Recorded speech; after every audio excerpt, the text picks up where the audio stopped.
Just hoping Starfield won't be another 76 like empty worlds. 76 like empty world. He already said something that it kind of bummed me out a little bit. Not much, but a little bit. That only 10% of the planets will be inhabited.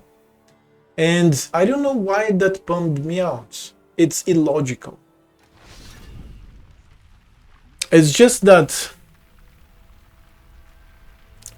I was expecting... I don't know what I was expecting. And I don't know why that bummed me out. Because if we're talking about 100 planets plus being inhabited, it's great. But there's going to be wildlife and animals probably in most of the planets. And when he said inhabited, probably sentient beings. 10% is still 100 planets, yes. So also, like they were talking about the procedural generation, right, of these kilometer squares to mount the planets. And I think nobody will fully explore one planet. Because if you go for No Man's Sky, in which you have a normal approach on planets, I think I talked to you about this before. I'm sure that I talked with Chop about this. But when I go for planet size, right? We have this and we have this. No, this doesn't matter. The thing is this image here. Look. So I think it would be like 100 times Boston from Fallout 4, or hoping at least. No, it's going to be more. Going to be larger. So look at this. Let's look at this first. You have small planets, medium planets, and large planets. This is San Francisco. You have the San Francisco city, right? And then you have the county areas. Okay? So square miles here. Square miles. This translates for like, I don't know, the large planet translates for like 15,000 square kilometers. That's a lot. That is a lot. And but it doesn't even touch our moon, for example. It doesn't even touch. You can walk around in the moons and planets of No Man's Sky. It takes some hours, but you can walk around. If I start walking in here, like real life, after like 5 hours, maybe I'm out of my city. Because it's like kind of a concentrated metropolitan area here. I kind of understand that is depending on the direction. If I go to the direction of the woods, yeah, that's probably like 3 hours or 4. But 5 hours in the direction of the city, I don't even touch the city. So if they said that there's more dialogue than Fallout and Skyrim summed, and they said that many planets have some locations that are handcrafted, and they said that they implemented the procedural generation of the terrain and land mass on the planets, and they said that you're not going to have this approaching landing, which is a shame, but we are years away from this technology, apparently. They are going to make us like pinpoint where we want to land from space, right? So you're in space, you're seeing the planets, or you are in like a little interface in your spaceship while you're like orbiting the planets. You click a point in here or in the planets, and then your ship goes there and the thing loads. If it is a city, then you're in the city, maybe the starport of the city or the outskirts of the city, who knows? And then you have that city to explore. If it is in the wilderness, then a square kilometer or some square kilometers will be loaded, and then you can roam. And there's not going to be a land rover, which is another thing that is a shame. I think one of the first things that's going to be implemented is going to be a land uh, car, an automobile, a land rover, like something to explore the planets with, like just like No Man's Sky. That would be amazing. Or like even some, I don't know, helicopter type, or another kind of ship that explores flying. That's also something that is very cool. And then you can spend hours. Like imagine there's a planet and there's a city in this side of the planet. You can land here. You can point to the direction that you think the city will be. You're not getting to that city. If they made procedural generation and they made planet-sized planets, the exploration is infinite. It is literally infinite. Now they said to us that they have some handcrafted locations in many places in all the planets, right? And they have like encounters in the space too. So this will make things interesting because they are going to make things happen.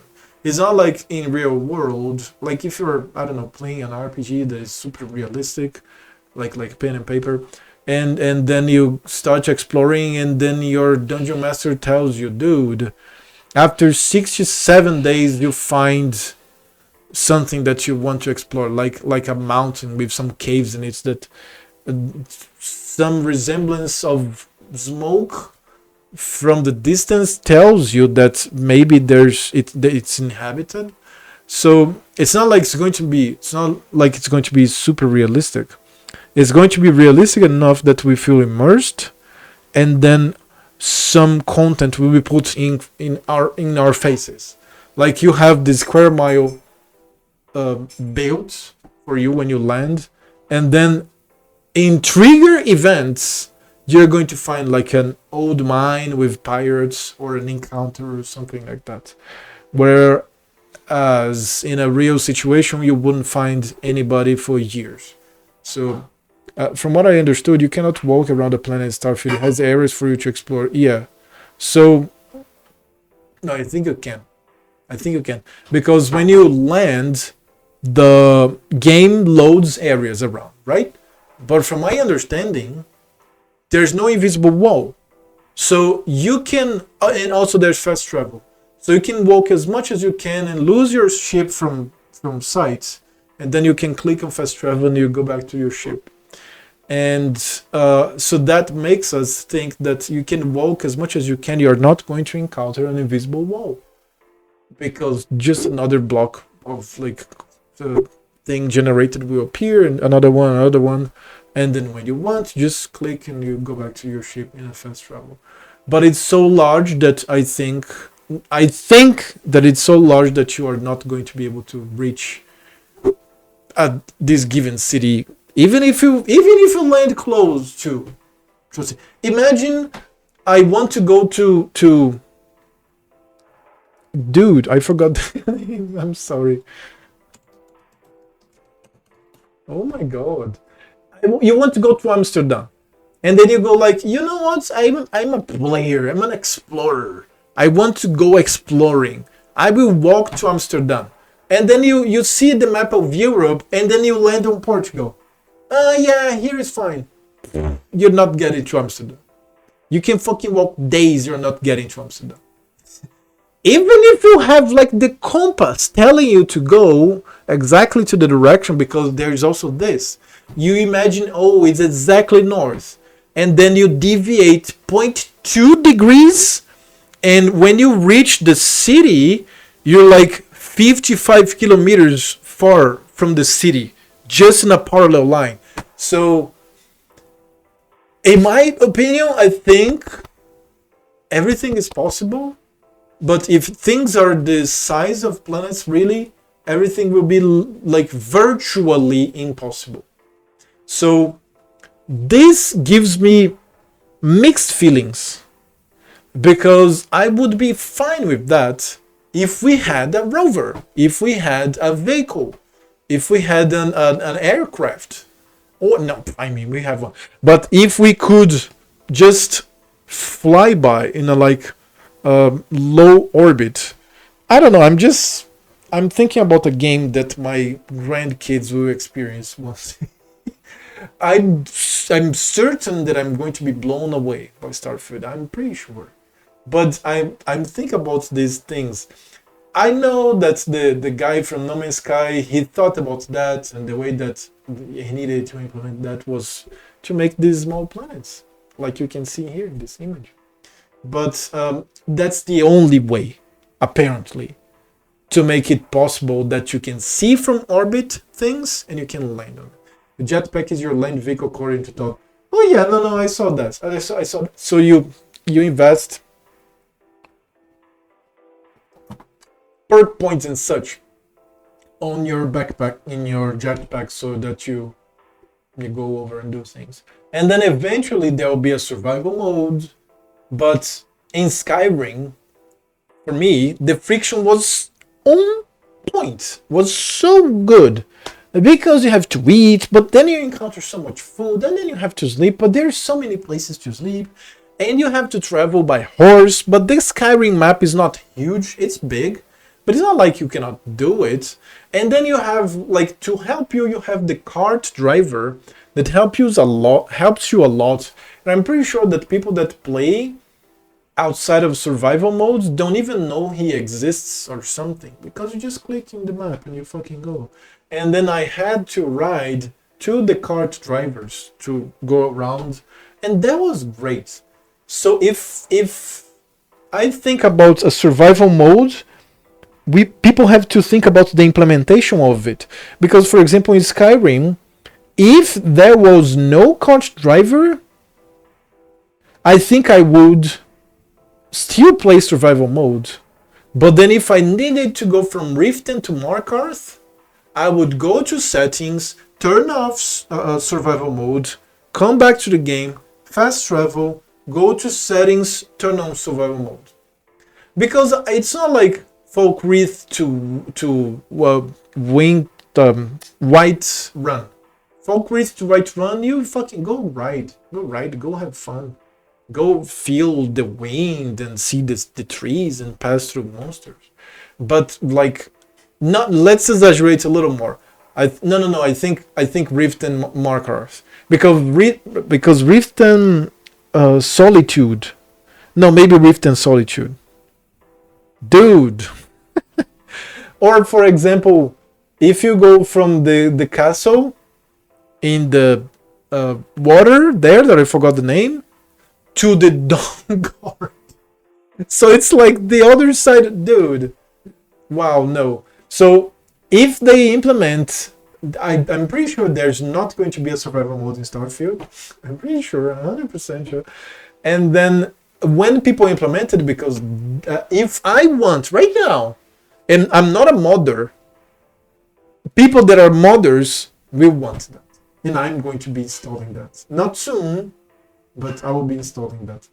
And I'm pretty sure people are going to find a way to implement that correctly. Also, oh wow, I beat myself. Also, something that I saw Todd talking about was that he made so that people couldn't just take their ships and just go around. You go to places, like you select a place and the ship goes there, because they correctly foresaw that people were going to be lost in space so much, and then we'll be losing 20 minutes, 50 minutes, 5 hours because you forgot to save, or the autosave was so long ago and you kind of fucked up, like you ran out of fuel between Mars and Earth, and it's like, okay, I'm just drifting now in space. In 120 years, I arrive in the Earth's orbit and I can ask for some help, but I'll be dead soon. So I kind of understand that. And that's also a problem with games in general and RPGs, like pen and paper, that include spaceships and space travel. I'm not even talking about light speed space travel, just space travel normally, because then you would think about fuel or something. So you think about running out of fuel too, and then I don't know. things can get. The more realistic the game, the better the game is, until a plateau. After this plateau, you have to surpass the human condition. For example, I'm here, I want to play 4 hours the game. But I myself, in real life, I have to eat, I have to take a shit, I have to go piss, I have to drink water. I start to scratch my body if I spend like 16 hours sitting on this chair. I'm going to start to scratch, so I have to go take a shower. My clothes start to, I have to clean the room here. Like if you get to a point where you put like a Neuralink thing in your brain, and then you can play for 20 hours in 20 minutes, okay, we're thinking about another type of friction, that's fine. So you wake up 20 minutes earlier from your, I don't know, from your normal time, because you want to have a 20-hour session in your favorite video game, and then you go to work or something. And then, or imagine that you get this bus to work, and then you log on for 6 hours, which is like 6 minutes until you get to your work. That would be a different, I'm just inventing things here. I don't even know if that's possible, whatever. But as long as we are in this paradigm, there is a plateau of friction. Just like I was talking about the war games like Call of Duty. If he was too realistic, it would not be fun to play. Like for example, you would die several times in training, if the game includes training, like for example America's Army. So you don't want to play the game anymore. So there is levels to friction, and I think the friction of survival modes in Skyrim is just on point. I think the best one is Skyrim and New Vegas. The Fallout 4, I don't remember what displeased me, but something displeased me about Fallout 4 survival mode. I cannot exactly tell. So yeah, let me play a little more.